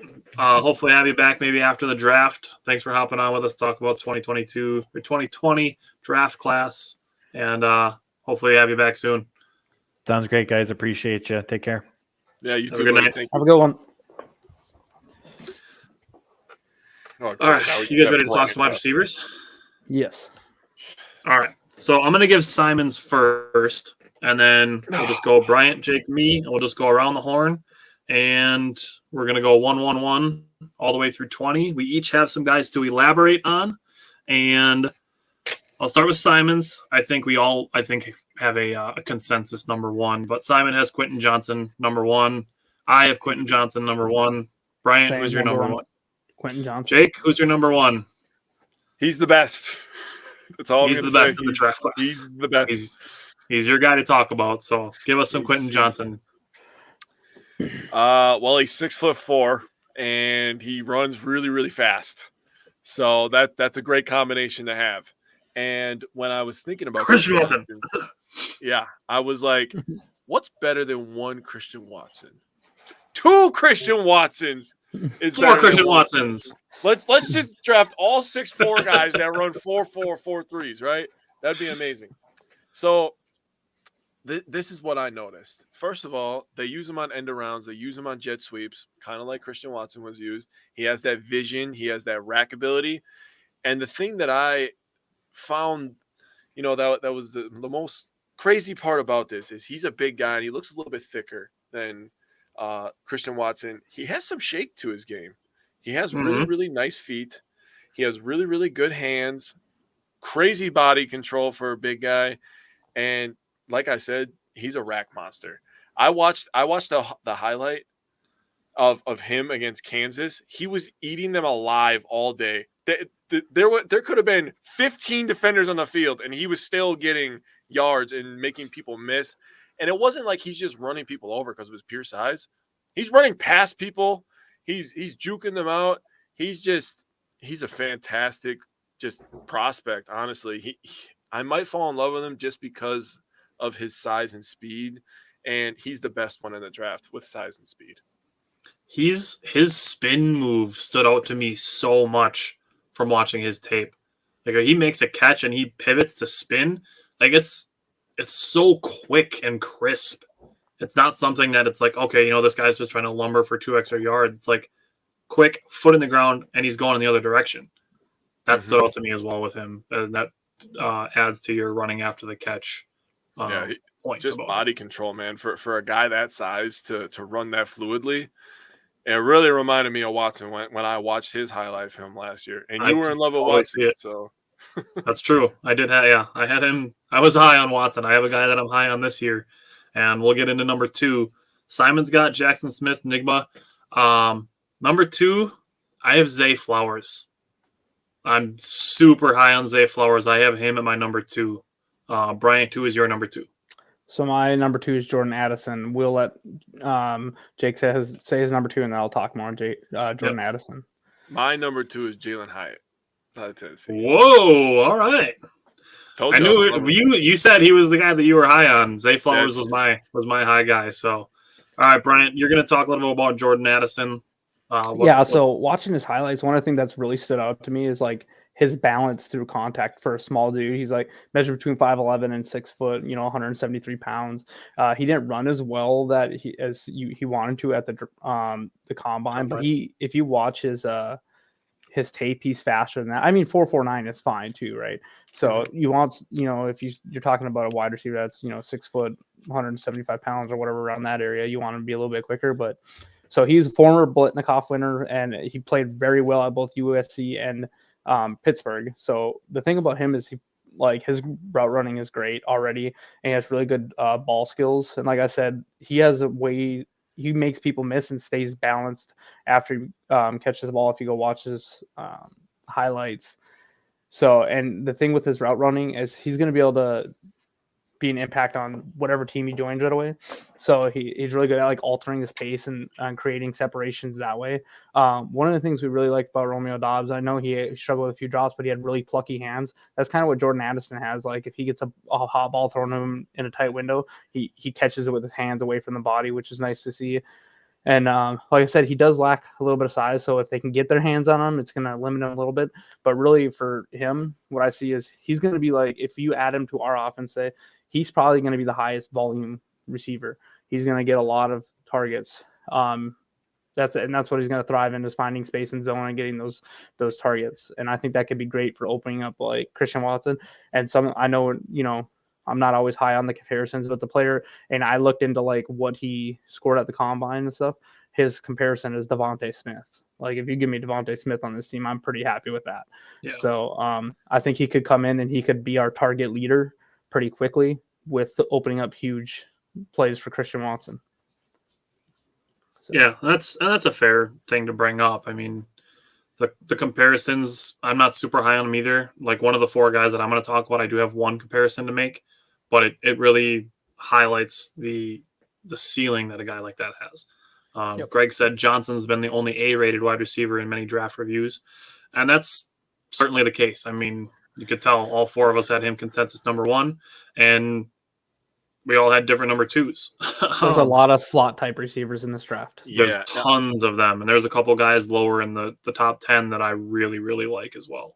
If I could just say one thing about Jordan Addison, I would say that if you're not drafting for potential and you're drafting for a guy that you think can make the best impact day one, I think Jordan Addison is the guy that's the most sure. Like he's the most sure bet. Like we know what we're getting out of this guy. That's my opinion on it. I think that he's the guy. I put him second on that list. Yeah, and I think he would be a great slot. And what I like seeing is he ran a lot of those like wide receiver screens, like quick outs and stuff like that too. So and like just made people miss. So yeah. Greg said it's weird that Addison was better at Pittsburgh with Pickett at QB versus USC, better opponents, I guess. I mean, that's all context type stuff. I mean, it's his hands did improve from 2021 to 2022, so that's a good thing. He had fewer drops than he did at Pittsburgh, despite him winning the Biletnikoff that year. Mike, welcome back. He said it's been a while since he's been able to join. We're still here. And getting into number 3, that's where Simon has Jordan Addison. Number 3, I have Jackson Smith and Jigba. Bryant, who's your number 3? And I'll get Jake's, and then I will talk a little bit more about JSN. Okay, so Jake will like this one because my number 3 is Jalen Hyatt. So. He's good. I also have JSN as number 3. All right. So JSN, he's 6'1", 200. Jake said he thinks that Jordan Addison might be the most, locked and loaded starter for day one. But I think it's JSN. I think he's got the highest floor. To me, he seems like the safest pick if you're going to take one in the first round. Personally, I don't think even if the Packers get number 13, I don't think Quentin Johnston's going to make it that far. I really don't. I think especially with teams looking to move back, if Arizona were to trade number 3 to move back to say number 9 or 10, I could see them taking him if they're shipping out DeAndre Hopkins. It's not a bad thought process. So I could see him going somewhere in that 9, 10, 11 range and not even making it to 13 or 15.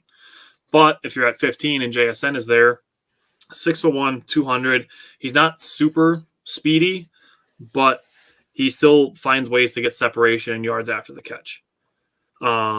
He made 92% catches on catchable balls in 2022, which is what you want to see guys making catches on the walls that they should.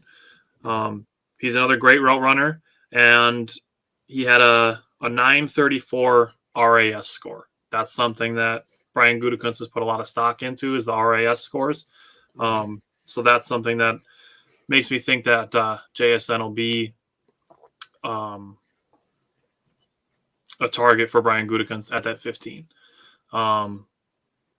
The hamstring that's something. I think the latest I saw was that they weren't concerned about it, that it would be a training camp issue. So I don't know. It's going to be the guys that are making that decision get paid a lot more money than I do, considering that we do this show for the fun of it and for future prospects in hopes that we get paid to do it someday. But guys that get paid to do this for their jobs definitely know more about the hamstring than we will, especially being as in college, they don't have to be quite as transparent with injuries as they do in the NFL. Mm-hmm. So, Bryant, talk to me about Jalen Hyatt. Okay. I wanted to speak on JSN for 1 second. The only thing that concerned me with him is most of his production came in like a 6-game window. And then the only thing that rubbed me the wrong way, and I have him ranked number 4, so it's not like I'm super low on him, is sitting out that semifinal game in the championship just rubbed me the wrong way because I think they beat TCU if he plays.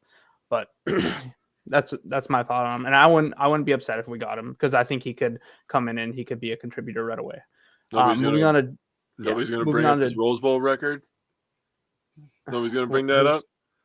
JSN, bro, he had 15 catches for 347 yards and 3 touchdowns. That's what I'm saying. All of it, most of his production came over the last 5-6 games of 2021. But moving on to Jalen Hyatt, this dude is a stallion, right? I was watching his tape and I mean, he has his flaws, and I'll get to him in a second, but I was just imagining him on one side and Christian Watson on the other, and like the absolute nightmare that would be for defensive coordinators. So Jalen Hyatt, he is a deep threat. That's what his ability is going to be. Like his thing is going to be, he's a deep threat with he disguises his explosiveness really well. So he'll kind of like get level with the cornerback or defensive back, and then he'll just blow past him, right? So he does run a limited route tree, but that's like he runs really crisp routes when it comes to deep crossers and deep routes. So he has good ball skills, but he'll struggle a little with contested catches. But he's just so explosive. If you can get him in end rounds, or if you can get him screens too, like he'll take take it to the house because 6'1", 180 is a little slender, but that 440 speed, he's just so explosive. So I think if we can get him mixed with Christian Watson, you're gonna see some light boxes for Aaron Jones and AJ Dillon, because if you have those two on the outside, they can beat you over the top at any time in the game. So another thing about him is his size is he's 180, but he's a pretty good blocker on the outside too. And I know Green Bay loved that. I think he had like a 9.46 RAS score, which Green Bay loves. So his field stretching ability is just insane. And he just, like, you will watch him, he'll set up the defensive back and then he'll cut inside and he's gone. So watch his highlight tape and play after play after play. It's just he's 3-4 yards behind the defender and just waiting for the ball to get to him. He was this year's Bolitnikoff winner, and he unofficially, this was before the combine, he unofficially ran a 4.29 40. That's insane. I have to say something about my man. I was going to say that, so thank you for pointing that out. Also, you talked about his slender build. Since he's come to college, he's put over 30 pounds on. I think he still has the frame because he has long arms. He has very long arms, 32-inch arms. He has the frame to add probably 10 more pounds. So he could be around that 200-pound range.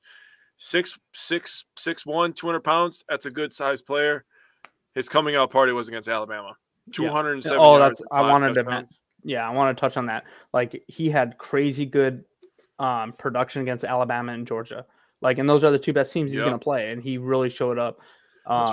And played against it. Like, that was his best game. So that's why I was pointing it out. I'm glad I brought that up and remind you of it. He's going against other NFL players in that instance. Yeah. Also, just want to point out, he had a 156.5 quarterback rating when targeted. It's pretty fucking good. Yeah, that'll do.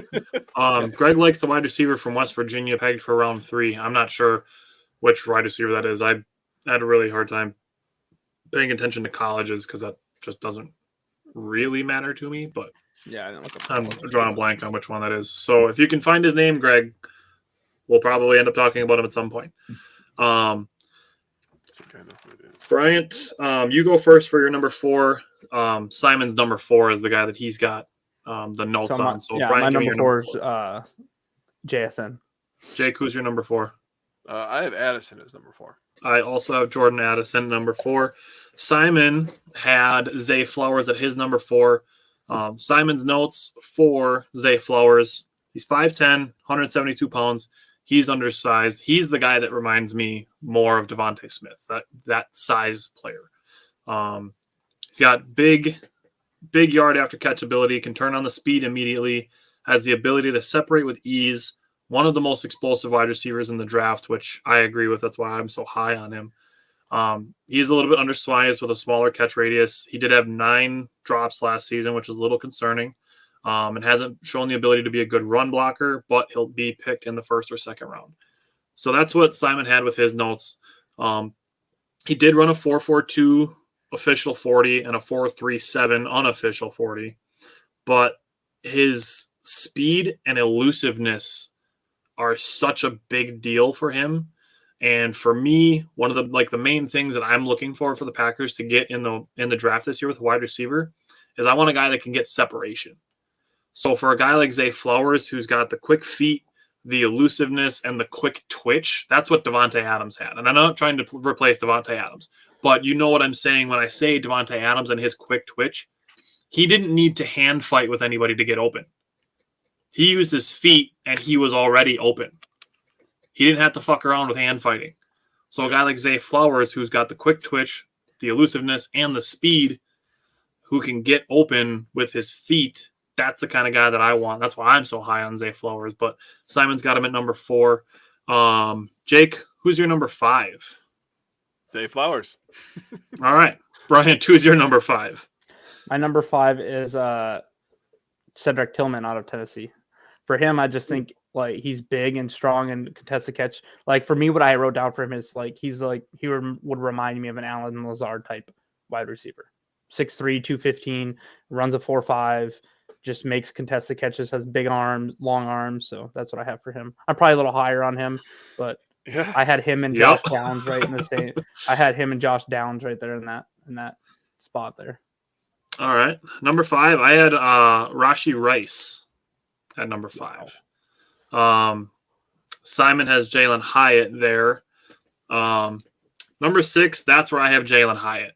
And I'm not dogging him or anything like that, but Simon has Josh Downs at 6. That's where I have Jalen Hyatt. Brian, who do you have at 6? Josh Downs. Josh Downs. Jake, who do you have at 6? Josh Downs. All right, talk about him. Josh Downs, man. I'm going to start with a quote that he said, and it made me know everything about him before I even started scouting him. Have to be fearless in the slot. And at that moment, I knew this little dude had the dog in him. And I love everything about this kid. He has the ability to change speeds. So he has this innate ability because he has incredible acceleration. So he has this ability to set you up, and he's only going to be a slot because he's a little Minnie Mouse guy. But he's tough as nails, so don't let his size fool you because he will try to run you over. He's probably not going to, but he's going to try. But he has crazy acceleration. He sets people up very good inside, which is why he's such a good red zone threat. He's been a good red zone threat his entire career. He sets up defenders when running routes. He's very good at that. And his ability to just track the deep ball as well, that's something that's a little underrated for a small guy. And I'm not big on the comparisons either, but when I watched him, I'm not going to lie, I was like, this guy could be Brandon Cooks. Can I give you a number that you'll really like about Josh Downs? What's that? Contested catches. He was 13 of 18, 72.2%. That's the highest in this draft class for wide receivers. He's got the dog in him. He has 4 1,000-yard seasons. He had 2 in high school and 2 in college. I do like him a lot. He's a little underrated. He is my number 7. I have Josh Downs at number 7. Okay. Michael likes Xavier Hutchinson from Iowa State. Michael, spoiler alert, I do not have him in my top 20. What? Neither. He's my number 21, but he's in my top 20, but he's mid. I personally wouldn't take him in the second or third. But at number 7, I have Josh Downs. Jake, who do you have number 7? Marvin Mims. Oh, all right. All right. Brian, who do you have number 7? Zay Flowers. Zay Flowers. Ooh, you're kind of low on my guy there. Yeah, you're kind of low on it him. I don't know how I feel about that. Zay Flowers is kind of a baller. Yeah, no, I like him. I like Zay Flowers a lot. Yeah. Number 7, Simon has Rashee Rice. 6'3", 206, very light feet, excels in short area quickness, and also has good body control and the ability to high point balls. He's got a tall frame with a huge catch radius. Does have a limited route tree and needs to show more advanced in the NFL. Also, some concerning ball security with fumbles and drops. He does expect Rice to be taken at the end of the second or third round. He did run a 4.45 40. Has great hands, and like Simon had in his notes, great body control. The other thing that I would mention with Rashee Rice, and part of why I have him at number 5, a 9.65 RAS score. So another super high RAS guy. That's one of the things that had me bumping up Christian Watson last season, was that his was so high. But Jake, talk about your guy Marvin Mims. This guy is a competitor. Like, straight up, when he catches the ball, he's going to let you know about it. When he's running the route, he's going to tell you he's going to catch the ball, and he's going to let you know about it. This guy is a straight up competitor. He goes out there, he fights for everything. He's another guy like Josh Downs and others that we've mentioned. I think he's just primarily a slot wide receiver. I don't know if he can go outside. So are my next two guys. He's not tiny, but he's not big. I mean, he's 5'11", 184 is what I found. Yep. So I have him as a second, third round kind of guy. But I just wanted to say these stats real quick before I finish. He has the Texas high school record. And by the way, football is pretty big in Texas, in high school football, if you didn't know. Say that. Is it? He has the record 5,485 receiving yards. His senior season, listen to this shit, bro. I was like, what? 117 catches, 2,629 yards, 32 touchdowns. It's like Derrick Henry's high school stats. That's his senior. That's 1 year. That is insanity, dude. He's very aggressive when going after the ball. He high points the ball very, very well, in my opinion. And and again, this is where the competitiveness comes into play. When he has the ball in his hands, he's looking to rip your face off. And to be honest with you, I think the Packers could use a little bit of that in their wide receiver room, and that's why I kind of have a little bit higher. They could just use a guy that's like, all right, like Christian Watson seems like a nice guy. Like, he's like the super athletic guy. He's a finesse. Fast. He just seems like a nice guy. I think they could use a mean streak in that room. They need some dogs. The Packers have been a finesse team for a long time. Yeah, one of the things I had for Marvin Mims is they said, oh, he got schemed open a lot. Well, guess who can do that? Matt LaFleur. The other thing was, for his college career, 19.5 yards per catch. That's a fifth of the field every time he catches the ball. Two things that I would add to Marvin Mims: 54.5 contested catch rate and a 913 relative athletic score. So another high RAS guy. One last thing, he has punt returned in his career.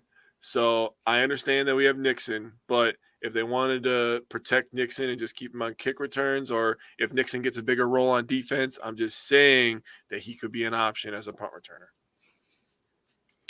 All right, Jake, give me your number 8 right away. Number 8, I have Rice out of SMU. Okay, Brian, who's your number 8? I have Tyler Scott. Oh, shit. Very high on him. Higher than me, that's for sure.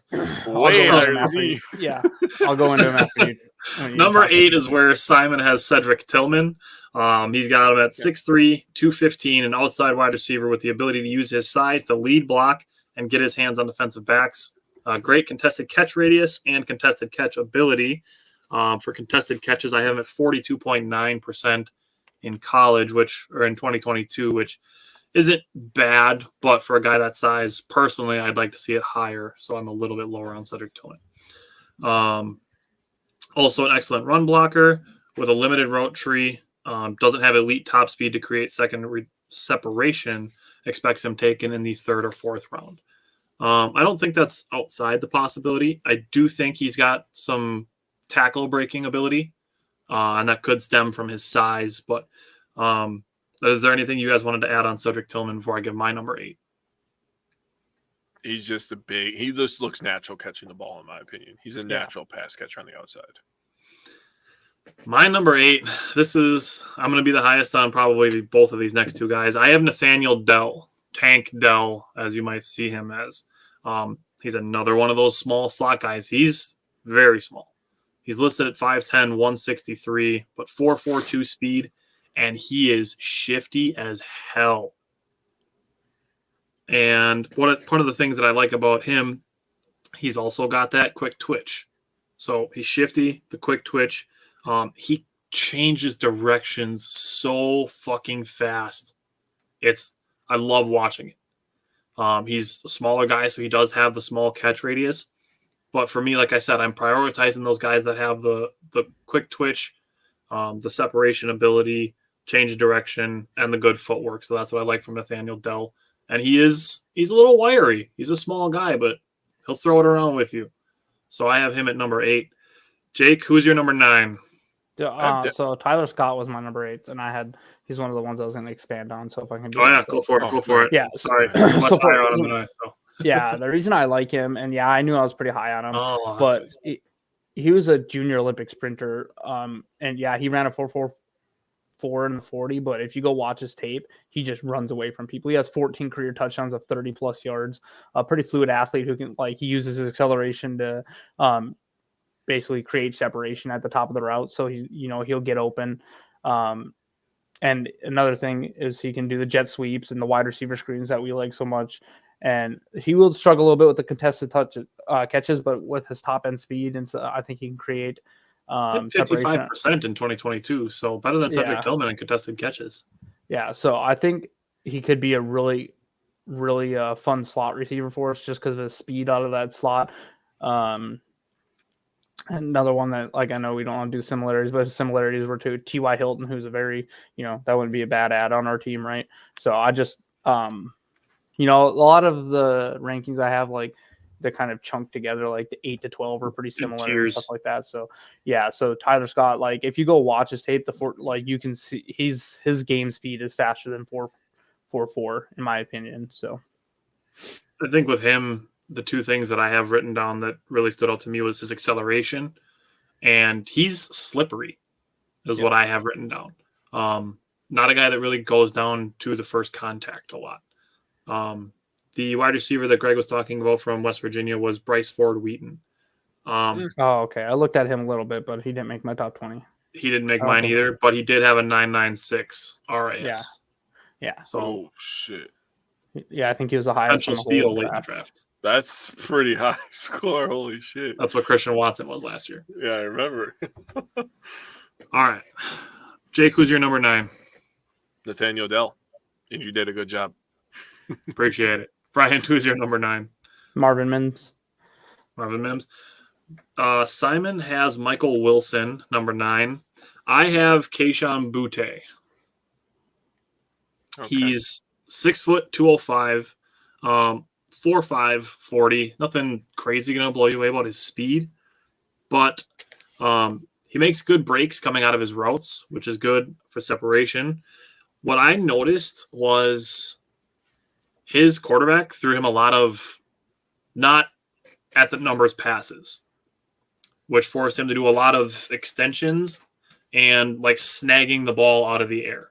So for him, that made me notice he's got very, very strong hands at the point of catching the ball. So for a guy who's, potentially coming in with a first-year starting quarterback, if whatever it be jitters or nerves, for Jordan Love to maybe throw him a pass that's a little bit behind him or a little bit ahead of him, for him to be able to make those catches and have those strong hands, that was one of the things that really encouraged me about Romeo Doubs last season, was that, third down, you throw to him, he's catching it. So that was one of the things that I liked from Kayshon Boutte. Also, breaks tons of tackles, so he gets a lot of yards after the catch. And it's, 6 foot 205. He's not small. He's not big, but compared to a lot of the guys in this draft class, he does have some decent size. That's fair. All right. Number 10, that's where I have Cedric Tillman. I have Cedric Tillman at number 10. Simon, that's where he's got Nathaniel Dell. Brian, who's your number 10? Jonathan Mingo. So for him, I'm just a big, strong slot receiver who can run Chris routes. He does run a 4.46, but he's 6'2", 225. So he probably doesn't play quite as fast, but I got something for him that I think he's like. physically tough to where with his contested catches that he can play that position. So kind of like what I had on Tillman as like a Lazard replacement. Mm-hmm. That's what I feel like for Mingo. I got something for Mingo that you'll like. Jake, who's your number 10 or your number 11? I'm sorry. When we get 10, to Mingo, 10. I have Cedric Tillman. When we get to Mingo, I want to add in when you're done. Okay. I have Mingo at number 11, so that's where I'm going to go. Then I'm going to go. Simon has Keishawn Butte at number 11. I have Jonathan Mingo. Like Brian said, he's 6'2", 220, ran a 4.46. He's a good route runner. He's a good blocker. He's got good footwork. He's strong. A 9.93 relative athletic score. His comparison, and like we said, we don't like to use the comparisons a ton, but I think this is one that really was like, oh shit. His comparison is Anquan Bolden. He was a pretty good. I really like Jonathan Mingo. I like him a lot. I think he's definitely a guy who could have ranked higher than 11. Personally, looking at the guys that I have at 8, 9, and 10, I wouldn't mind if you had Jonathan Mingo at number 8. I'd be willing to go that high on him. Jake, what are you thinking about Jonathan Mingo? Well, I love the Anquan Bolden. The site I know. He was getting compared to Deebo Samuel. I like it. That's two pretty damn good players compared. I mean, it could definitely be worse. Could you think maybe he'll break the third round? I would love Jonathan. Tyler, Mingo what did we say on the phone? What the fuck did we just say on the phone? I literally called Tyler when I was doing my research and I was watching Mingo and we were both like, he could break the third round stigma. We literally said that. Dude, That's funny. Let's just say the first 3 rounds go like this. Say we get number 13 and say we take Lucas Van Ness. Say we take JSN. Let's see. Let's go Paris Johnson. Let's say we go Paris Johnson at 13 and 15. We get Lucas Van Ness, Paris Johnson. Second round, they go Darnell Washington. Third round, Jonathan Mingo. How are you feeling about that? I'm fucking happy, bro. We literally filled every need with a good player. Except for safety, and that's something that they've kind of been addressing. So I can't safety, this is a weak safety class, to be honest. Yeah, it is. I agree with you. And we'll get there in a couple weeks. But so let me add I'll keep it real quick. 1, he can block. He's a solid blocker. 2, he's a better deep ball player than advertised. I understand that his speed is not everything. That's fair. But there is an art to tracking a deep ball, and he seems to have it. So I'll just say that's fair.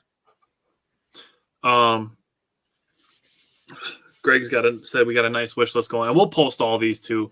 I'll probably post them all individually for all 4 of us, and then I'll probably, if I get real ambitious, average them out and see where we come to a consensus on them, and see how maybe we do the Wisco Fanatics, all 4 of us consensus wide receivers turn out. So. Brian, who's your number 11? A.T. Perry. A.T. Perry, I like him a lot. I'm surprised none of us picked him. I do really like A.T. Perry. Yeah, he's big, decent, 6'4", 205, 4.47 speed, just tall, lengthy receiver with elite arm length. 924 RAS. He's like a high ceiling, low floor type of prospect. He doesn't need to tighten up his drops and stuff like that, but I think he could be a fun player. I like that one. That's a good one. Jake, who's your number 11? Mingo. All right. Who's your number 12? Butte. All right. I have Marvin Mims, number 12. Bryant, who's your number 12? Keishawn Butte. Okay. Hey. Simon has Jonathan Mingo, number 12. Nice. Number 13, that's where he has Marvin Mims. Number 13 is where I have A.T. Perry. Bryant, who's your number 13? Tank Dell. Tank Dell. All right. Jake, who's your number 13? Greg, you're gonna like this one. Xavier Hutchinson. No, that's Michael. That's Michael's guy. Oh, Michael. Greg likes Bryce Ford Wheaton. Oh yeah, you're right. Michael likes Xavier Hutchinson. Hey, that was Michael. You're right. Sorry, Greg. You still might like it. Number 14. Who do you got, Jake? Rakeem Jarrett. All right. I have Tyler Scott at 14. So does Simon. Brian, who do you have at number 14? Rashee Rice. Rashee Rice. You got him that low. All right. Yeah, I'm not very high on him. I don't like the who he played in college, and he kind of came off as lazy in some of his route running and stuff. He could be very good, but I think he has to improve. 15 is where Simon has A.T. Perry. 15, I have Michael Wilson. Brian, who do you have at number 15? So I had Jaden Reed, and the one thing I want to highlight about him is he had 3 career punt return touchdowns. So yeah, punt returning is definitely a thing with him. Jake, who do you have at number 15? I also have A.T. Perry. So now I have a pick with all of you guys at the same time. All right, cool. Yeah, just unoriginal. All right, whatever. Yeah. I'm just kidding. You had Jalen Hyatt at number 2, and nobody else did. So that's fair. You're good. Jake, who do you have number 16? The Tavion Wicks. Oh, all right. He was one of the first guys that I watched film on, and I'm like, all right, cool. Yeah, like, all right, this is me getting back into film. And then it's like, okay, he's not going to make my top 20. He's all right. He's all right. That's how I feel about him. He's like a boom bust pick, in my opinion. He's all right. Number 16 is where I have Jaden Reed. 16, Simon also has Jaden Reed. Brian, who's your number 16? CJ Johnson. Okay. All right. Who's your number 17? So my number 17 is Trey Tucker. Ooh, he did not make my top 20. Jake, who's your number 17? Charlie Jones. Charlie Jones. All right. I have at number 17 Dante Demas Jr. Simon has Andre Yosivas from Princeton, but Jake, talk to us about Charlie Jones. I really feel like, I'm just going to say this before I get into this, he could turn into the guy that's drafted late that all of a sudden they're like, how the hell did they let this guy slip to the 5th round? He has Julian Edelman written all fucking over him. Yeah, he does. Julian Edelman is all over this dude. 5'11". Yeah. He doesn't deserve to be here, blah, blah, blah. He's a great route runner. He dominates damn the near middle surgical. of the field. And I don't know if you remember this. Do you remember that crazy catch he made at Wisconsin? Yes, I do. He made like 11 catches in that game, but yes. And remember when we were highlighting that game, we both said that Charlie Johnson was the guy. Jones, sorry, was the guy to slow down Purdue's offense. He was very good. So coming out of high school, he was only a 2-star recruit. He started at Buffalo. He went to Iowa. And then when he finally got to a pass-happy team, he showed his talent. He went to Purdue. He produced last year. 110 catches, over 1,300 yards, 12 touchdowns. This guy ran a 4.43, so it's not like he's slow by any means. He dominates the middle of the field. He has great hands and great concentration, which definitely says something. He doesn't have mental lapses. He looks the ball into his hands, and he's explosive after he has the ball in his hands. He could take it to the house on you. So, can I give you a stat? Yeah. 22 for 42 contested catches. That's 52.4%. It's pretty good. To have 42 contested balls thrown your way and come down with over half of them at 5'11", I mean, I'll take that all day. Yeah, all right, Jake, who do you have at 18? Tyler Scott. Brian, who do you got at 18? So this is the last one I'm going to talk about, or that I'm highlighting, is Jalen Moreno Cropper. All right. He's another one of those guys that's in like the 5'11" range, 175 pounds-ish. He did run a 4.40. He's another person that he uses his speed and his tempo to really create their separation, beat the coverage. Good ball skills, but he has concerns with drops. But the thing that kind of interests me is he could this would be like, I'm looking at third day type of pick. Yep. So I think he could be fun for trick plays because he's throwing a couple touchdowns and you can run jet sweeps and stuff like that. So I think he could be an interesting player, and he has some good yak ability. So, All right. 18, I have Parker Washington. That's Simon's guy. He's got him a little bit lower. 18, Simon has Raheem Jarrett. At 19, that's where he's got Xavier Hutchinson. 19 is where I have Andre Yoshivas. He's a guy, 6'3", 205, 4.43 speed. Great size and speed combination combined for a 992 RAS. So another high RAS guy, potentially be an option for the Packers. Bryant, who's your number 19? Michael Wilson. Michael Wilson? I like him, but his injuries are just – that's why I had him so low, is his injuries are very concerning. But he's another one of those guys that could be like an Alan Lazard replacement. Yeah, and he's a team captain. He's got he's really good at route runner and stuff like that. But to play like 7 or 14 games or whatever it was over the last 3 years is pretty concerning. 934 relative athletic score for Michael Wilson. So Jake, who's your number 19? Real quick, I almost had Michael Wilson on mine, but the injury scared me as well. I have Trey Palmer as my number 19. Okay. Who's your number 20? I can't say his name. Princeton wide receiver. Andre Yoshivas? I'm not embarrassing myself. He's from Mario. It's Yoshi and then Vas. Yoshivas. Andre Yoshivas. Boom. He's pretty big. He's big and he's got pretty good speed. So that's why he made the list over Michael Wilson. Yoshivas. That wasn't so hard, was it? I don't want to embarrass myself. I was looking at his name all day. I was like, Jesus Christ. Brian, who's your number 20? So this one might actually end up turning into a tight end, but it's Elijah Higgins.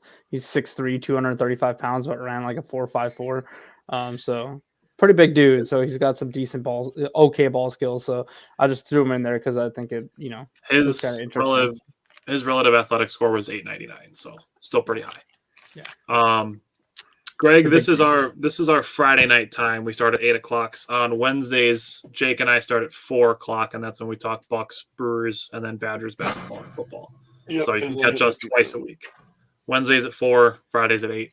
My number 20 is Jake's guy, Charlie Jones. Oh, I like it. I like him. I'm definitely a late round guy that I would take a flyer on, and I strongly agree with you that he's got Julian Edelman written all over him. I couldn't help it when I watched it. I was like, just grow a beard. You're right there. You're already right there. Yeah. Number 20 is where Simon has Parker Washington. That's his last guy to highlight. 5'10", 215. He's got a bigger frame for his size, which you can tell by his size and weight. Good vision in the open field, has catch and run ability. Strong, sticky hands, will catch anything coming his way. Good athleticism, quick feet, does have him as a slot-only guy. Took 88% of his snaps in the slot. So Parker Washington pretty much locked in the slot. Yeah. Limited catch radius, and he expects him taken in the 3rd or 4th. Personally, I think Parker Washington is one of those guys that could slide, or he'll be a guy that gets reached on. I know it's, not that, Nostradamus-like of me to predict a guy that gets either reached on or slides, but it doesn't have a lot of, nuance to it for players that get picked exactly where they're projected to go. It doesn't happen very often. Velus Jones, for example, is a guy that I really liked last year, but did not want to pick him as early as the Bears did last year. Yep. I like the player, but not where he was picked. So that's the kind of thing that I could see with Parker Washington. I could see him being a guy who gets picked in the 3rd round when he should be picked in the 5th. Something like that. Greg, I appreciate you tuning in and commenting along. That's why we do the shows live, so we can have the comments going along with the show. So definitely appreciate the interaction from Greg on the YouTube channel. Bring all your friends, Greg. Yes, tell all of your friends and tell them to tell their friends. And then maybe we can do these shows 3 times a week and then 5 times a week. That'd be awesome. Yeah, I agree with that. Greg said, here's the hoping Rodgers news is forthcoming so we can all zero in on possible picks. Yeah, that's what we were hoping as well. It's it's unfortunate that it could go all the way up to basically draft day. But we are going to be here every Friday night talking about more draft positions. Next week is offensive line.